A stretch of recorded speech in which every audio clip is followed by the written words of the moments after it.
नमस्कार, मैं हूं निकिता और आप देख रहे हैं सत्य हिंदी। एक नजर डालते हैं अब तक की सुर्खियों पर। राहुल गांधी ने संसद में दिखाई नरवणे की किताब। पीएम मोदी पर 2020 चीन गतिरोध में जिम्मेदारी से बचने का आरोप। राष्ट्रपति के अभिभाषण पर धन्यवाद भाषण देने नहीं आए पीएम मोदी। निशिकांत दुबे ने गांधी नेहरू परिवार पर साधा निशाना। लोकसभा में नेता प्रतिपक्ष राहुल गांधी ने बुधवार को पूर्व सेना प्रमुख जनरल एम नरवणे की किताब 4 स्टार्स ऑफ डेस्टिनी को संसद परिसर और लोकसभा के भीतर दिखाकर प्रधानमंत्री मोदी पर 2020 के भारत और चीन गतिरोध के दौरान जिम्मेदारी न लेने का आरोप लगाया। राहुल गांधी ने कहा कि इस किताब में जनरल नरवणे ने लिखा है कि पूर्वी लद्दाख में तनाव के समय प्रधानमंत्री ने सेना प्रमुख को कोई स्पष्ट निर्देश नहीं दिया और सिर्फ ये कहा कि जो उचित समझो वो करो, जिससे उन्हें खुद को बहुत अकेला महसूस हुआ। राहुल ने दावा किया कि स्पीकर ओम बिरला और रक्षा मंत्री राजनाथ सिंह ने पहले इस किताब के अस्तित्व से इनकार किया था, जबकि अब वह इसे पार्लियामेंट में पेश कर रहे हैं। राहुल गांधी ने कहा कि पीएम मोदी शाम को जब संसद में आएंगे तो उनको किताब भेंट करूंगा, लेकिन शाम 5 बजे जब तमाम टीवी चैनलों ने मोदी के भाषण का लाइव प्रसारण दिखाने की तैयारी कर ली थी, ठीक उसी समय सरकार पीछे हट गई और मोदी सदन में शाम 5 बजे राष्ट्रपति के अभिभाषण पर धन्यवाद भाषण देने नहीं आए। इस बीच किताब के ऑनलाइन प्लेटफॉर्म से गायब होने की खबरों ने विवाद को और गहरा कर दिया है। कांग्रेस सांसद प्रियंका गांधी ने पीएम मोदी के लोकसभा न आने पर कहा कि पीएम मोदी डर गए, इसलिए संसद में नहीं आए। इसी बीच भाजपा सांसद निशिकांत दुबे ने बुधवार को संसद में झोला भरकर किताब लेकर पहुंचे और उन किताबों के हवाले से पहले प्रधानमंत्री जवाहरलाल नेहरू पर आपत्तिजनक टिप्पणियां की। नेहरू को उन्होंने अपशब्द कहे। दुबे ने कहा कि 100 किताबें लेकर आया हूं। नेहरू ने एडवीना और माउंटबेटन के साथ देश का बंटवारा किया।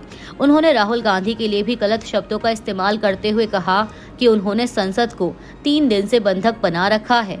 मैं वो किताबें लेकर आया हूं जिसे नेहरू गांधी परिवार ने कभी बाहर नहीं आने दिया। राज्यसभा में भारत अमेरिका समझौते पर मल्लिकार्जुन खड़गे का हमला।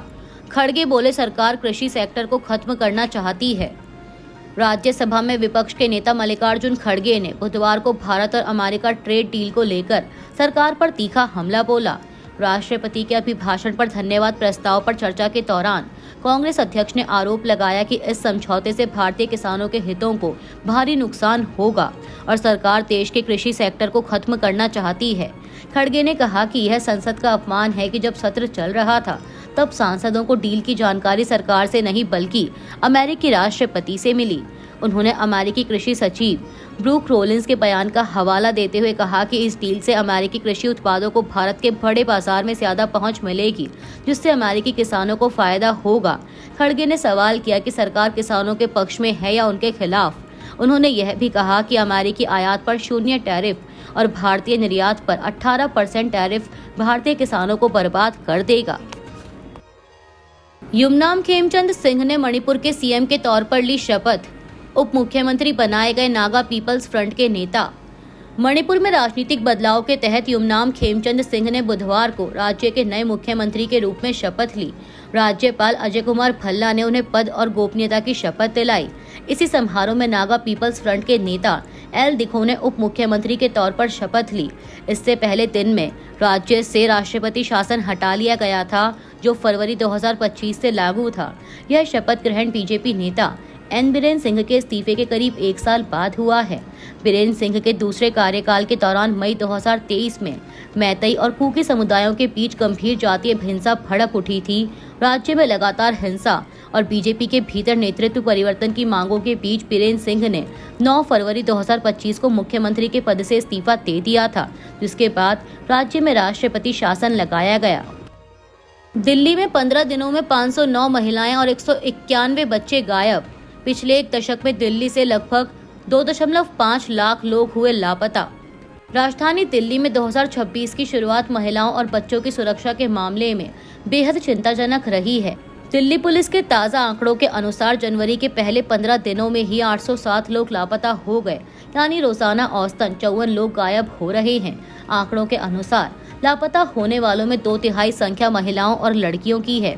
1 से 15 जनवरी के बीच लापता हुए 807 लोगों में से 509 केवल महिलाएं और लड़कियां थीं। एडल्ट्स की श्रेणी में 616 लोग लापता हुए, जिनमें 363 महिलाएं और 253 पुरुष शामिल हैं। इसमें पुलिस अब तक 181 को ढूंढने में सफल रही, लेकिन 435 मामले अभी भी लंबित हैं। वहीं बच्चों के गायब होने के आंकड़े भी डराने वाले हैं। इस पखवाड़े में कुल 191 नाबालिग लापता हुए, जिनमें 146 लड़कियां और 45 लड़के थे। इनमें से लगभग 71% का अब तक कोई सुराग नहीं मिल पाया है। इसके अलावा छोटे बच्चे 8 से 12 साल के 13 बच्चे और 8 साल से कम उम्र के 9 बच्चे भी लापता हुए हैं। इन छोटे बच्चों में से अब तक केवल 6 को ही पुलिस तलाश कर पाई है। गौरतलब है कि यह समस्या कोई नई नहीं है, बल्कि एक दीर्घकालिक खतरनाक ट्रेंड बन चुकी है। साल 2025 यानी पिछले साल दिल्ली में कुल 24,500 से ज्यादा मामले दर्ज किए गए थे, जिनमें 60% से अधिक महिलाएं थीं। मीडिया रिपोर्ट्स के मुताबिक पिछले एक दशक में दिल्ली से 2.3 लाख लोग लापता हुए हैं। वहीं पुलिस ऑपरेशन मिलाप और जिपनेट पोर्टल के जरिए तलाश तेज करने का दावा कर रही है। इसराइल का गजा पर हमला, 6 बच्चों समेत 17 फिलिस्तीनियों की मौत।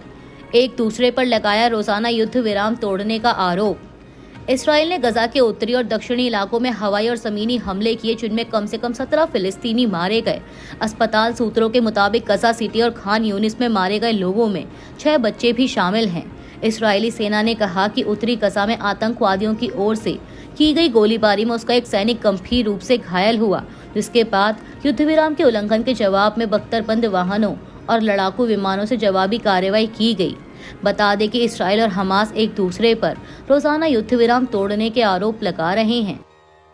सुप्रीम कोर्ट में ममता बनर्जी ने चुनाव आयोग को बताया व्हाट्सएप कमीशन। सुप्रीम कोर्ट ने चुनाव आयोग को जारी किया नोटिस। पश्चिम बंगाल की मुख्यमंत्री ममता बनर्जी ने स्पेशल इंटेंसिव रिवीजन यानी एसआईआर के खिलाफ सुप्रीम कोर्ट में याचिका दायर करते हुए चुनाव आयोग पर गंभीर आरोप लगाए हैं। बुधवार को वह खुद सुप्रीम कोर्ट पहुंची और सीजेआई सूर्यकांत के चैम्बर में अपनी बात रखने की अनुमति मांगी। सुनवाई के दौरान ममता बनर्जी ने चुनाव आयोग को व्हाट्सएप कमीशन बताया और कहा कि न्याय बंद कमरों के पीछे रो रहा है। उन्होंने आरोप लगाया कि एसआईआर प्रक्रिया के तहत बंगाल में लाखों वोटरों के नाम हटाए जा रहे हैं। ममता के मुताबिक पहले चरण में ही करीब 58 लाख लोगों को मृत घोषित कर दिया गया, जिनमें बड़ी संख्या में महिलाओं के नाम शामिल हैं। उन्होंने कहा कि शादी के बाद महिलाओं का सरनेम बदलने या काम के सिलसिले में बाहर जाने वालों को नाम काटे जा रहे हैं। उन्होंने कहा कि शादी के बाद महिलाओं का सरनेम बदलने या काम के सिलसिले में बाहर जाने वालों के नाम काटे जा रहे हैं। मुख्यमंत्री ने आरोप लगाया कि केवल बंगाल को निशाना बनाया जा रहा है और बीजेपी शासित राज्यों से आए माइक्रो ऑब्जर्वर नाम हटाने की सिफारिश कर रहे हैं। वहीं चुनाव आयोग ने पलटवार करते हुए कहा कि राज्य सरकार सहयोग नहीं कर रही। सुप्रीम कोर्ट ने मामले में चुनाव आयोग को नोटिस जारी कर 10 फरवरी तक जवाब मांगा है।